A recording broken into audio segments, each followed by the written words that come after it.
I miss. Eric, thanks for joining us. Okay, we're going to get started. That's okay. We are presenting on connecting into the new year and how to carry the joy and the connection of the season into everyday life. And we will introduce ourselves. I am Loren Rubino. If you want to flip to yeah, there we go. There we go with our artwork and student artwork. I am an art therapist and a mental health counselor. And I also use accelerated resolution therapy, which is a form of EMDR therapy, eye movement desensitization reprocessing for trauma, anxiety, phobias. And next we have the fabulous Erika. Go ahead. Thank you, Lauren. So my name is Erika Arcanti Galassi. I'm a mom of a school-age child.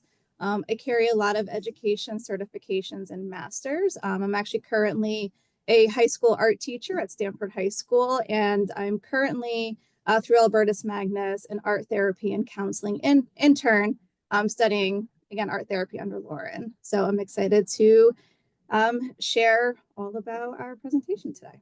And Erika is currently multitasking, stepped out of her classroom and is in the supply closet to get some peace and quiet.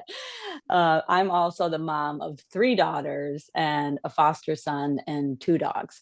So let's get moving. So I want to start with this quote, and now we welcome the new year full of things that have never been.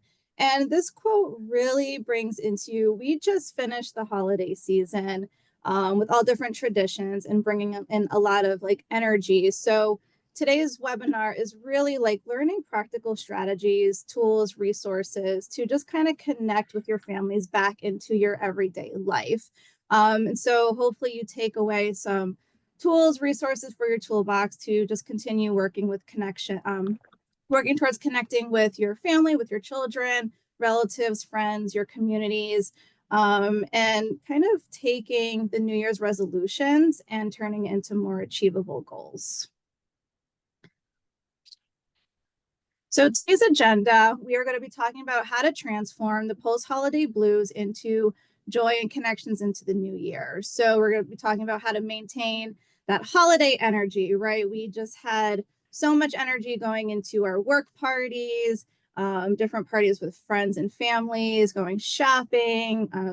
Again, just the excitement and the energy that goes into the holidays and how to pull that into some new routines, realistic goal setting, and then, going into some activities for all ages to bond with your families as well as connect. So New Year's resolution, we're going to focus on those goals instead of our holes. Like, yes, we're going to do this together.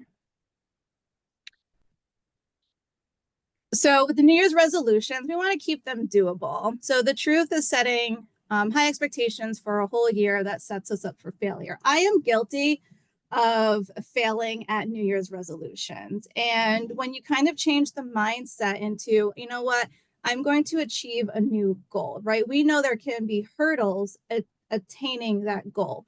So it doesn't make us feel like we are a failure, right? We want to make them achievable.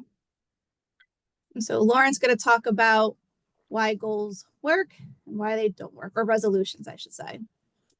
So often they're much too big. And ultimately, after maybe a week and a half, we're just not comfortable with making the huge sweeping change. We're not focused on the why we want to change. And sometimes we put stress and pressure on an already challenging time of year. It's this time of year can be really challenging. All of a sudden we got a cold snap. I know I really didn't want to go outside or go to the gym or too much of anything. So just getting myself back on track is enough for me. And then back to school, back to work, a lot of people doing dry January. I'm going to lose weight. I'm going to be at the gym this amount of time, get in shape, all of this, very overwhelming. So we would like to talk about snack size, little doable goals, and maybe focusing on the positive family growth, such as family nights. A lot of during the holidays, what I truly enjoyed was being able to come together with my family and just kind of have these pre-planned activities. Maybe it was cookie making or maybe game nights, things like that. Making plans with other families in January and February. If you're not a ski family that has something to do every weekend, it's really nice to maintain connection with other families and also to find things to do. We're going to be talking about finding things to do together with families, with adults and children, and then how to make the changes slowly and thoughtfully, and what stage of change you're in, depending on, if things feel really out of control and we're trying to set up, a new system of how children will get to bed at night, or how they will be first time listeners, or, tour charts, things like that. We just want to start very, very small. Someone asked me my New Year's resolution. I hadn't even thought of it because I think I realize at this point that they don't work for me. And I just thought, laugh more. I plan to laugh more. And John, who's on this webinar, definitely helps with that. So next slide is that. Yep. That's you, Loren. Okay. So how do we make doable things? Coming up with some ideas. Like, this generation now has access to Pinterest, which to me is just like game changing. When my kids were little, we didn't have Pinterest, but I do remember doing something like, I wanted them to take part in some kind of tours, but I'm so not a taskmaster and really didn't want to be that kind of strict taskmaster. So every day at breakfast, I am so sorry about that if you can hear that. We would pick from just a bowl full of chores, simple things like unload the dishwasher. One thing was clean up the counter, simple things. So they would pick them. They wouldn't have a chance to fight about it or say it's not fair. So we see there's pick a stick for chore ideas, and you can just make a jar or a box for that. And you can write down some simple chores and just pick that, so there's no fighting. And then I love the game box. If you see in the middle box there, come together if you have time and energy to make an idea box, so kids can't tell you they're bored, especially if they're, have a limited time on their devices. And so you can just come up with what are some things that we could do when we're kind of bored and looking for ideas. And this was great in my family too. And they can just put them all in the box and just pick one. Chore ideas, we talked about how to make them doable. Family talking sticks are great if you have multiple children, and especially if they're close in age. It's really hard to get a word in when someone wants to voice their opinion. So you could just take a stick from outside, wrap it up, paint it, add whatever you'd like, and then use a talking stick. So there's just a few ideas for some doable things. So I'm going to talk about how to create a family charter. So kind of, going into the family talking sticks, and if you have one child talking over one another. In my family, we have a charter and it's buy-in. And so many of you may have children who are school age, and you may have probably heard of a charter or ruler or the mood meter. Maybe your child has expressed, I'm in red, I'm in green, I'm in blue, I'm in yellow. And this kind of came down from, including and integrating social emotional learning competencies from the Yale Center of Emotional Intelligence. And so your children may have created a charter, which is guidelines, not so much rules. Rules get broken, right? And so with the charter, when everyone contributes, it creates a more positive and more supportive home environment. It's a written agreement. There's buy-in from everyone. Everyone contributes. And it's kind of like your mission and your mission statement for your family. So I'm going to kind of go into on like what that looks like, like body language and, just some examples as far as how to set up a family charter. This isn't. And just sorry to interrupt, just to add to that, I have found, I don't know if you have, Erika, but when we ask our children what their ideas are, they really know a lot more. They're a lot Yes. more insightful than we probably give them credit for, and they have some really positive additions to this. Yeah, no, absolutely. I agree. This handout here, if you go to the Yale Center of Emotional Intelligence and you type in and go to ruler, you'll actually see this handout. But I'm going to break it down a little bit more simply for this webinar. So, how to set up a family charter, right? So, the purpose is to create a working document that lays out important relationship commitments between all members of the family. It's used as a guideline for family members to continue to build their relationships and manage commitments that were agreed upon or need to be enhanced. Every family looks different, so this is going to look different for everyone. So you want to start off, coming together in a community space, like maybe you like to get together at the kitchen island or the dining room table or the living room, right? And set out like a large piece of paper or a poster and just start talking as a family on what your mission statement is going to be. What are some of the values that you uphold in your family? So maybe some norms to operate by. So if someone has a little bit more, like, that's a little more authoritative, right? Or more outspoken, they may have kind of set in stone like what this could look like, the values that the family believes in, the goals to live by, language, how we communicate, rituals that are practiced within the family, and your overall vision. And kind of bouncing off what Loren said with children, right? They have, the autonomy and the agency, and they have a lot of really great ideas, to add, what they want to see within the family unit. So, very simply, step one, once you kind of create your mission statement, step one, you want to pertain to look at how each family member is going to feel at home. And this could be words added to the charter. I want to feel respected, trusted, listened to, loved, believed. And this is really going to enhance that connectedness because you are looking at how people want to feel within the family unit. Step two then focuses on what everyone needs to do in order to have these feelings consistently. So that connectedness is then working together on what this is going to look like. So do what you're committed to, going to follow up, show respect, right? What does that look like? And then step three really centers on ways each family member can both prevent and manage uncomfortable feelings and conflict. We know that families have conflict, right? And so whether it's the talking stick that could be added to the charter, right, as kind of like one of those guidelines, what it looks like.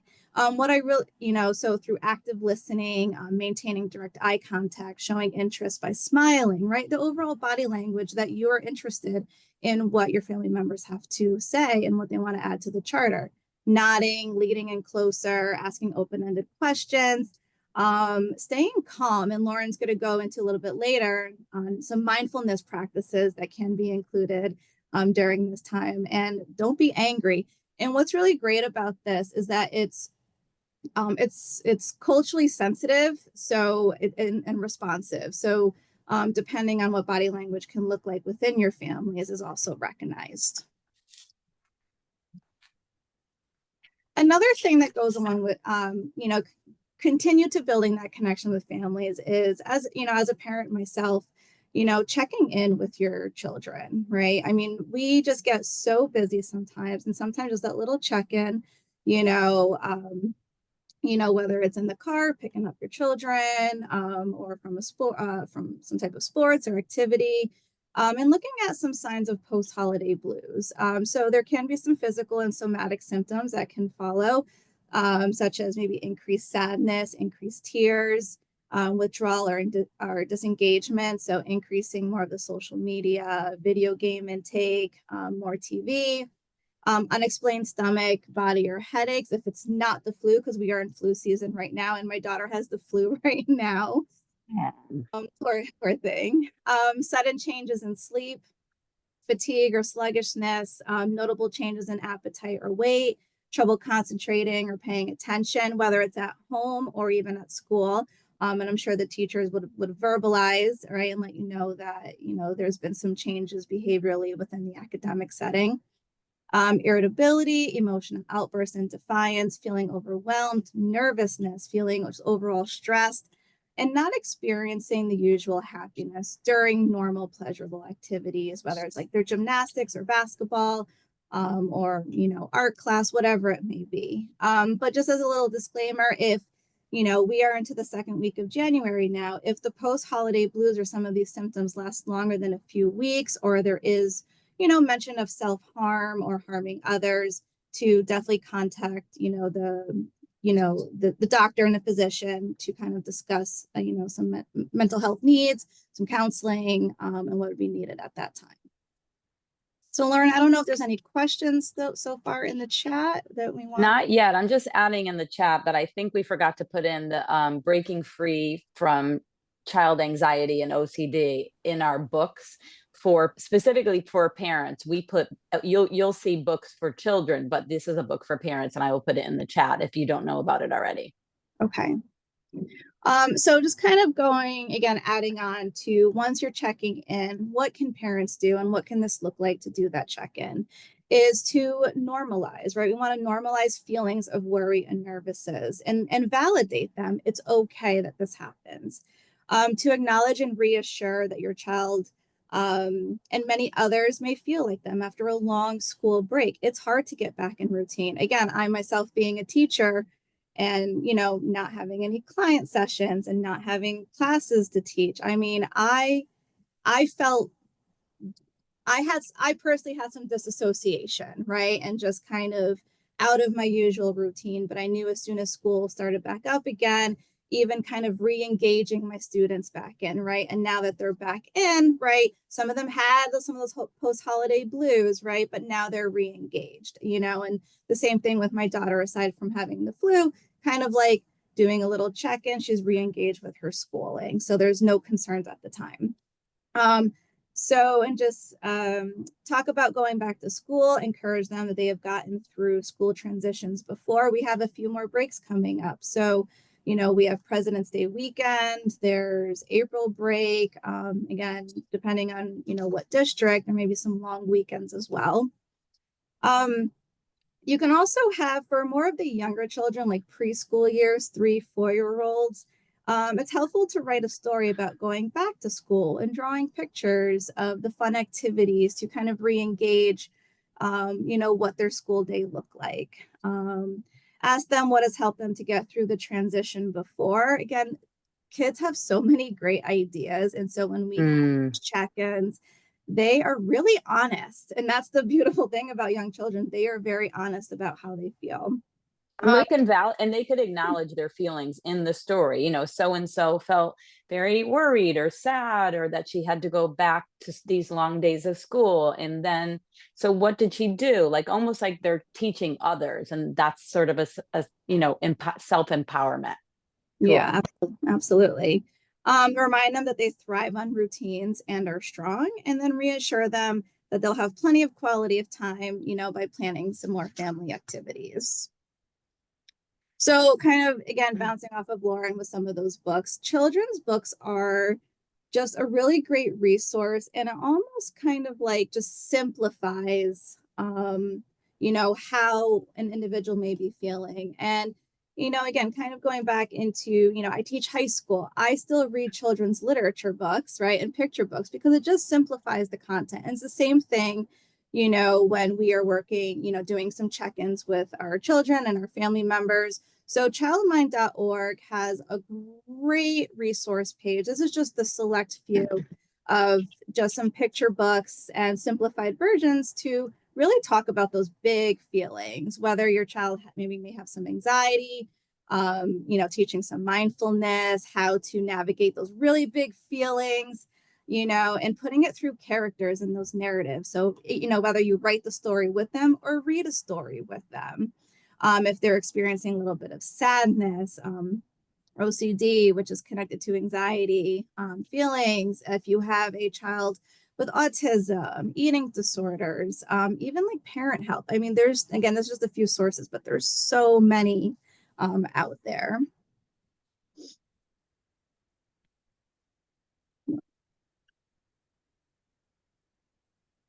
I'm taking this one. Okay. And what about your post-holiday blues? Very important, right? It's like you put the oxygen mask on yourself first. So great way to focus on the positive, make a list of what brings you peace and well-being. I love my, where is it? My light therapy visor when I remember to put it on. It's wonderful. This is how it looks. You just put it on as easy as that, and the light goes on, and you can really pretend you're a monster or something to your children and scare them. It's quite fun. Um, it's great. Extra vitamin D. We all get depleted with vitamin D for ourselves and our children. Finding ways to connect with friends, maybe a support group. I do groups for women. It's art making, art therapy group. If you're interested, feel free to reach out to me. Daily gratitude, as I know it's talked about a lot. If we could just remember to kind of, when we're feeling really stressed out, try to just flip it around. I'm so grateful for having this home right now with the fires going on, right? I'm so grateful to have this home and dishes to be able to do. It's kind of like a simple flip. Um, Take mindful breaks throughout your day. So it's sort of like all the worries and the thinking about the million things we have to do, is I call it like kind of bringing all your particles back to yourself I like that. and being where your feet are. So just feel your toes, feel where your body is touching either the chair or the ground below you. It's just a nice way to continually practice bringing it back. And just that bringing it back, even if you don't have time for regular meditation, that is like strengthening the muscle that is attention and focus in your brain. So you can practice your breath work throughout the day. A gorgeous form of breath work that I learned listening to a great podcast. I'll think of the name of it. He's amazing. He's out of California. Is the physiological breath. So it's 2 quick breaths in and a much longer breath out. And you can do it if your mind goes while you're driving. So it's just, and then a longer. They've done a lot of scientific research on how calming that is and what it does for the central nervous system. It's something we can do all day long. Fresh air, can't get enough of it. Don't be afraid to ask for help. Even therapists go for help. It's a really important thing to do. Self-care. And then maybe doing something creative. You can join an art group. You can just journal on your own. You can all kinds of things. So love this book, especially if you have young children, and really children of any age, but I read this when my children were really young. It has so many great ideas for how families can practice quick mindfulness together. And so when practicing mindfulness, they're doing a lot of research, and Goldie Hawn, of all people, she's one of my favorite comedic actresses. She's been doing a lot of work with, this one is a couple of doctors, and like Daniel Siegel wrote the foreword. Um, Better reading scores, less absenteeism, better attention, grades, satisfaction, improved ability to manage stress, huge. 25% reduction of playground challenges. That wasn't completely written out. Greater working memory, adjustment to change, amazing. Reduction in likelihood of drug use, decrease in cortisol, which is huge. And so much cortisol is created by when the kids are getting older and they're on their devices all the time, and they're going. They don't even realize how stressful that is to the brain. Ability to control emotion, which is incredible for, helping a child regulate. And more responsible decision making, because we're learning how to be present in our bodies and taking time to respond.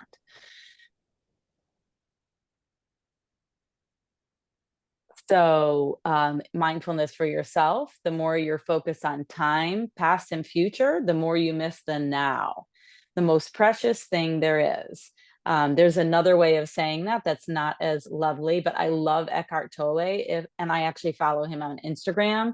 If you would like to have just some quick reminders, I recommend following him on Instagram. Otherwise, his books are amazing as well. Acknowledging that the good you already have in your life is the foundation for all abundance. So that goes back to gratitude. And then that gives us more of a feeling of abundance. So just taking the time to, again, bring all your particles back to yourself from being everywhere and scattered.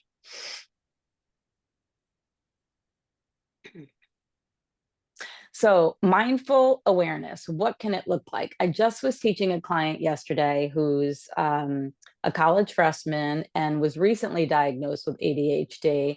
I didn't get the sense that she would be interested in doing long daily meditations, busy schedule. So, how do we do it throughout the day? In doing nothing for a few minutes, we can let thoughts and feelings come and go without holding on to them or judging them. We teach either leaves on a stream. You can imagine that you're putting all your thoughts onto leaves on a stream, a gentle stream, and just letting them go by, no judgment, or in a cloud with a little bit of a gentle breeze, letting them go. In doing so, we build the muscle of concentration. This is what I was referencing before, observation and relaxation all at the same time. So there are a lot of people who meditate and say, I hate meditation. I'm terrible at meditation. My mind is always going all over the place. So one great thing that I learned that is so positive to me and promising is that it doesn't matter if your mind is going all over the place. It's the act of bringing the attention back that is building the strength. There's mindful breathing, mindful sensing, mindful listening practice, mindful seeing, and mindful smelling and tasting. So it's called mindfulness based stress reduction. There's classes all over that you can take. They're 8-week courses, and they have actually been proven to decrease any kind of pain in the body and heal physically as well. But they involve, daily 45-minute meditation called Body Scan. You can find much shorter ones on YouTube. Mindful sensing would be if we just take a few seconds right now to listen to any noises we hear, feeling anything that we can touch, feeling where we're sitting, where our body's touching the ground, feeling gravity keeping us in our place in this room, wherever we might be. Mindful seeing, just looking around. What do you notice? Mindful smelling. What are the smells I'm smelling? Mindful tasting. So we did a practice where you take a piece of food, and you can do this at the dinner table or anywhere. And you take a grape or whatever it is, and you say, we're just going to look at this. What do you feel? What do you see? And then you smell. What does it smell like? Does it have a smell? And then, so we did it with a grape. You put it in your mouth and you just notice it. You're not allowed to eat it yet. Notice what it feels like, how much space it takes up. And then slowly, with attention, you can start to eat it. And it's just one, again, quick way. You can do it in a minute to practice mindfulness. Yeah, and just to kind of bounce off of that, when I'm working with some of my younger clients, just kind of breaking it down because it could be very organic, but for something more simplified, you can, break it down to 5 things that you see, Mm, things that you hear, 3 things that you can help me learn. I'm talking about touch, touch. touch, 3 things you can touch, right? 2 things that maybe you can smell. And then the one thing when I say like, the mouth, like one big breath, right? So it's just really navigating all the different senses. And I make it fun too. I'm like head, shoulders, knees and toes, eyes and ears, mouth and nose. And Make it into something fun. That mindfulness can be fun, not something that's so serious as well. Yeah. So one mindfulness at the dinner table. If you like candles, you can all. And this was Goldie Hawn did this with her family in the book, and I loved it. They just took a moment to watch the candle for 30 seconds. You can start with 30 seconds. You can build up, and then you can go on from there. If you practice gratitude, you can do something like that, or you can just, if you're religious and you say prayers, you can move on from there. But it's a really nice way to bring everybody into the room, into the space, into the table, and settle.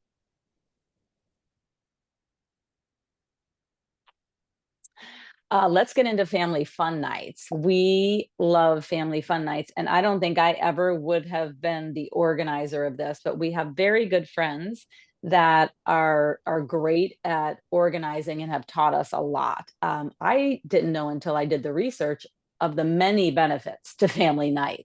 It's good for motor skills, hand-eye coordination, can lead later to success in sports, playing instruments, writing, and more. It can lead to better grades.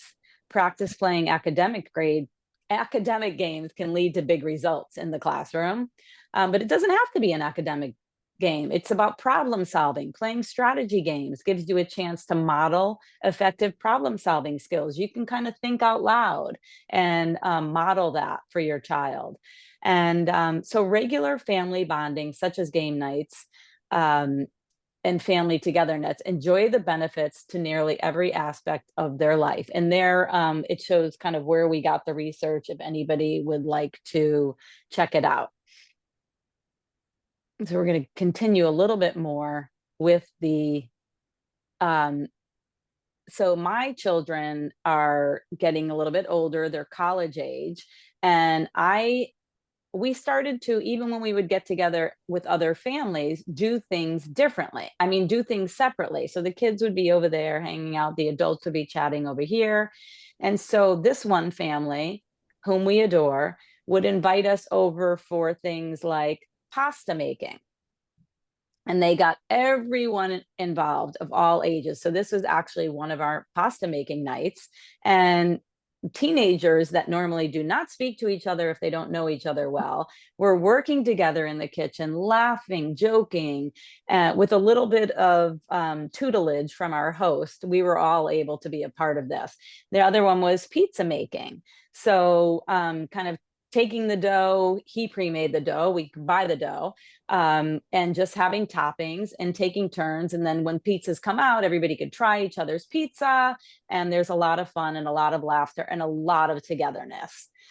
So another one we have is through my 20-something-year-old nieces and nephews, who I'm very grateful for. We actually have a lot of fun, and they like hanging out with us, which is amazing.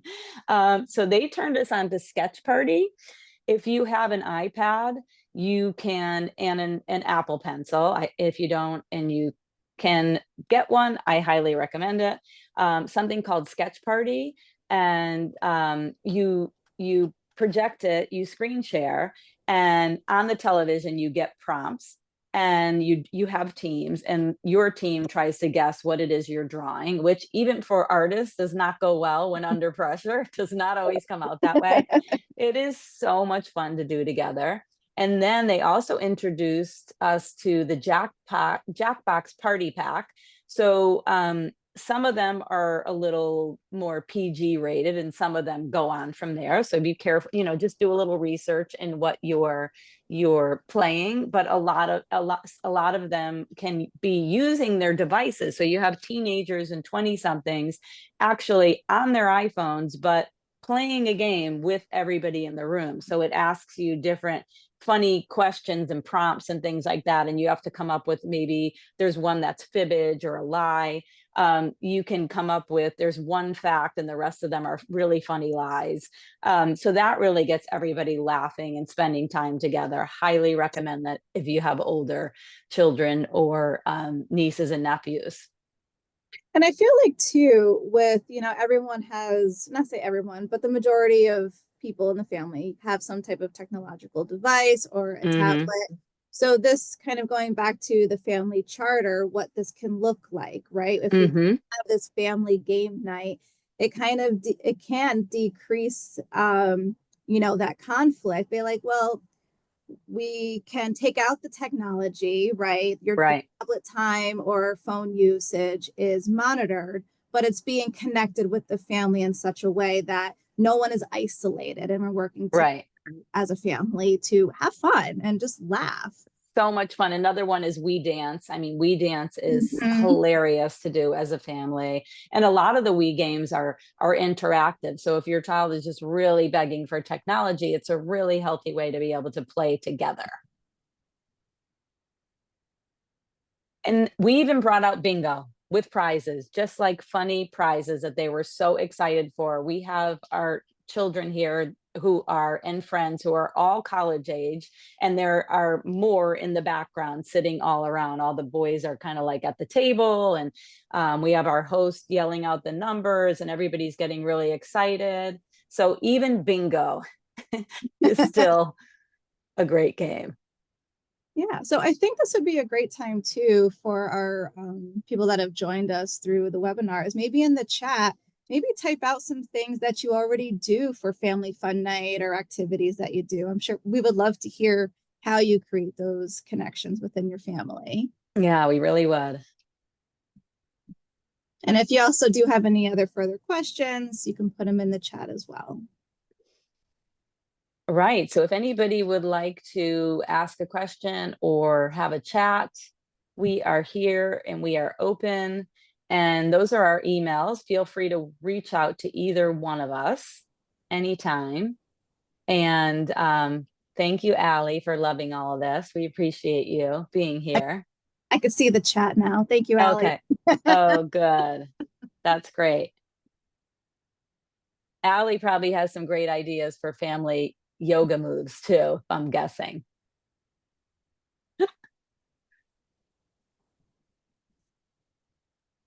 Curious? Okay. Do you see that? Very nice. Just curious about this topic with broken families.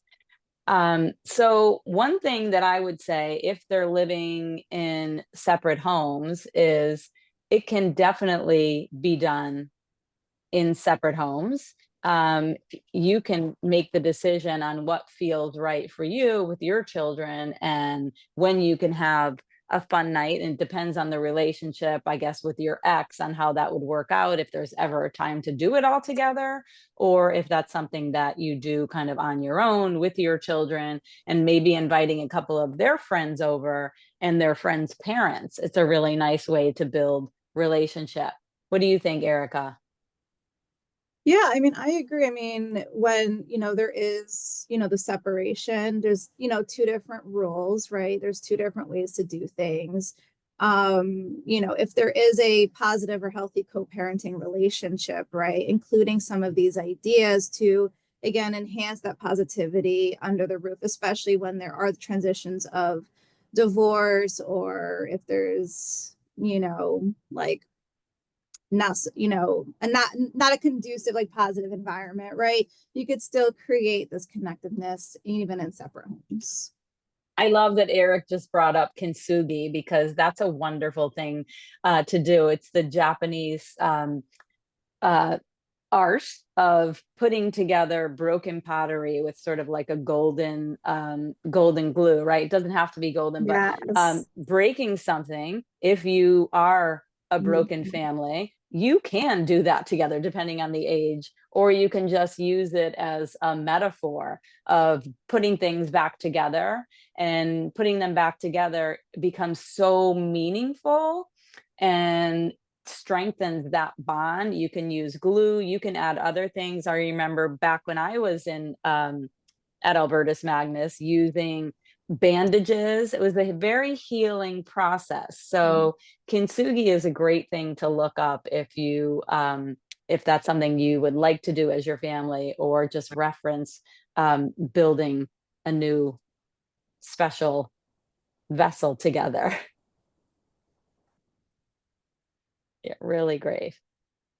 And feel free to share. I think our if this is all recorded, and you can share this as well if you have an ex that you think might benefit from this and learning about, how incredibly connective and healthy family nights are and game nights, and perhaps that will open minds to some new ideas. And I think that's really it.